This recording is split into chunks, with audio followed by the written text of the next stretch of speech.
Ukraine was the second largest republic in the Soviet Union after Russia. It was Russia's main trade partner. Ukraine was in many ways the breadbasket of the Soviet Union.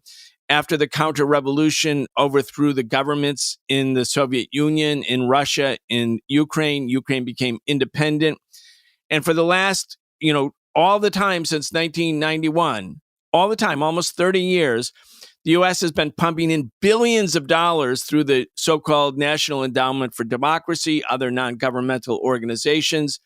And then in 2013, in the fall of 2013, when the Russian government, I think, was preoccupied with the Sochi Olympics, the Winter Olympics, and there was lots of, international protests coming, and they were worried that the Olympics would be disrupted. These protests began in the middle of Kiev, the capital of Ukraine. It was called Maidan, meaning the Maidan Square protests. And they went on for November and December and January. And then in early February, mid-February, really, a deal was struck between the opposition forces to the Yanukovych government, who were pro-European, pro-EU, pro-NATO, and the Yanukovych government, which was a government that wasn't pro-Russian, but sought neutrality between East and West and vowed that Ukraine would never become a part of NATO.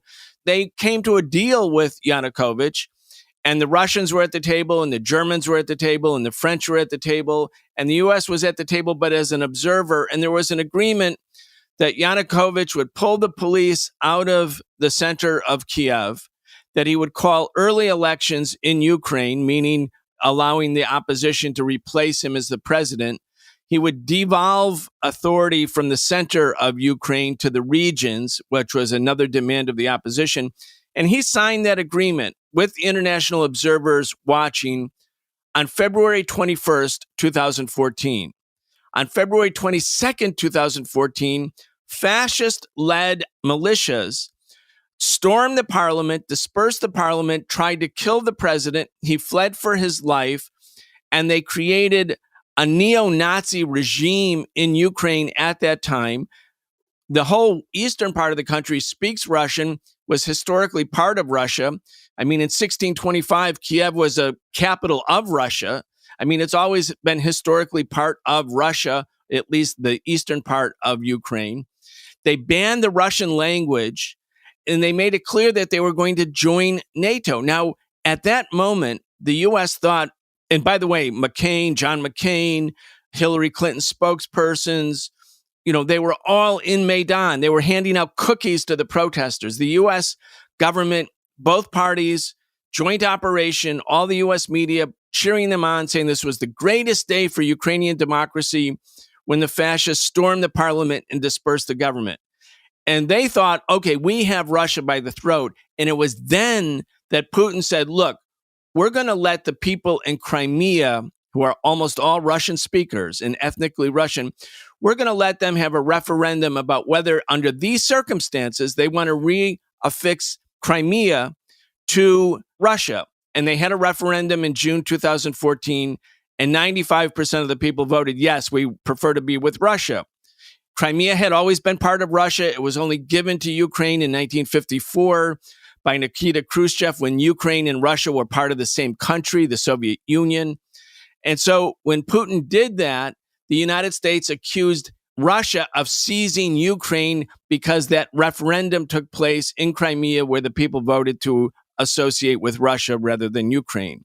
The other part of that equation that's very important for people who don't know enough about this situation to understand is Crimea was the most important naval base for the Soviet Union. And after the Soviet Union collapsed, after the Soviet Federation or Union broke up, there was an agreement between the Ukrainian, now independent Ukrainian government and the Russian government that the Black Sea Fleet, the Russian Black Sea Naval Base, the largest military installation that Russia has, would remain part of Russia, even though Crimea was technically a part of Ukraine. So when the U.S.-led fascist coup d'etat took place, Vladimir Putin realized that the Russian primary biggest military base, the largest naval base, would now become a NATO base with nuclear missiles pointed at Russia. That was too much. And so then, and only then, did Russia go forward and allow this referendum to take place. And since then, the United States and all of the politicians and the media have labeled Putin to be and Russia to be the aggressor. But that's the actual context.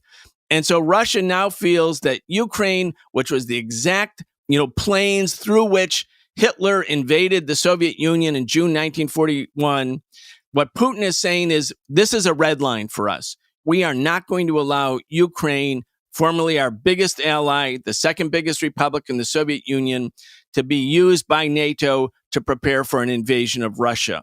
That's not going to happen. That's why we are now at the verge of a major power conflict between the U.S. and Russia. And the reason I wanted to give a little bit of this history is that the American people don't know about it.